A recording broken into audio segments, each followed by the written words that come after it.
For 40 days, the valley of Elah echoed with the sound of a challenge that no man dared to answer. The Philistine army stood on one ridge, their banners snapping in the wind, while the Israelites watched from the other with heavy hearts. Then the earth seemed to tremble. Out of the Philistine camp stepped their champion, a man of impossible stature. He was Goliath of Gath, a giant in polished bronze towering over 9 feet tall, his voice booming like thunder through the valley. "Choose a man and have him come down to me. If he is able to kill me, we will become your subjects." But in the Israelite camp there was only silence. The bravest warriors looked to the ground, paralyzed by an overwhelming fear. Every day the giant mocked them, and every day the hope of Israel grew dimmer under the scorching sun. Amidst this tension, a young shepherd boy named David arrived, sent by his father to bring supplies to his older brothers. He did not look like a warrior. He was young and slight, with the tan of a boy who spent his days in the hills. As he spoke with his brothers, the giant's voice rose again. David watched the soldiers retreat in terror, and he was astonished. "Who is this that he should defy the armies of the living God?" David asked, his voice steady amidst the chaos. Word of the boy's courage reached King Saul. David was summoned to the royal tent, standing before the weary king. "Let no one lose heart on account of this Philistine," David said. "Your servant will go and fight him." Saul looked at the boy's small frame. "You are only a young man, and he has been a warrior from his youth." But David spoke of the lions and bears he had fought to protect his sheep.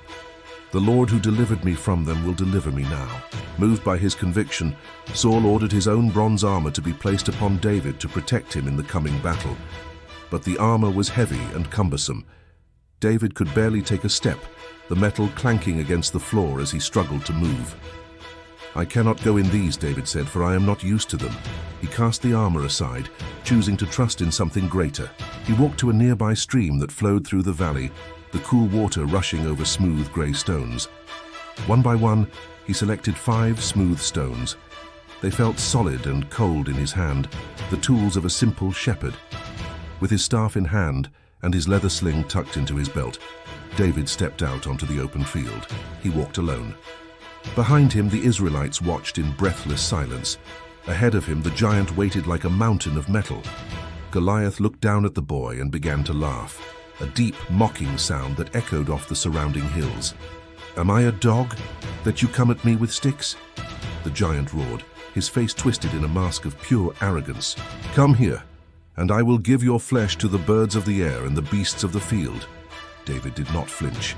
He stopped and looked up at the giant, his face filled with a peace that surpassed understanding.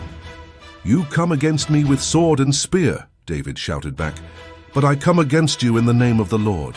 The giant began to move, his massive armored feet crushing the stones beneath him as he charged forward. David did not run away. Instead, he ran toward the giant, pulling a stone from his bag and placing it in his sling. The world seemed to slow down. David began to swing the sling, the leather straps whistling as they gained incredible speed. With a sudden snap, he released the stone. It flew through the air like a streak of lightning, straight and true. The stone struck Goliath exactly where his armor failed, on the forehead, just below the rim of his helmet. The giant's spear slipped from his fingers. His knees buckled, and for a moment the entire valley was silent. Then, with a thunderous crash that shook the earth, Goliath fell face forward. The champion of the Philistines was defeated. The Philistine army, seeing their hero fallen, turned and fled in a panic, their confidence shattered by a shepherd boy. A great roar went up from the Israelite camp. They surged forward, their courage restored, pursuing their enemies across the valley. David stood in the center of the dust and chaos, his silhouette small but powerful against the horizon. The story of David and Goliath would live on forever, a testament to the power of faith over fear. It reminds us that no giant is too big to fall when one stands with the conviction of truth and divine purpose. For it is not by sword or spear that the battle is won, but by the heart of one who dares to believe.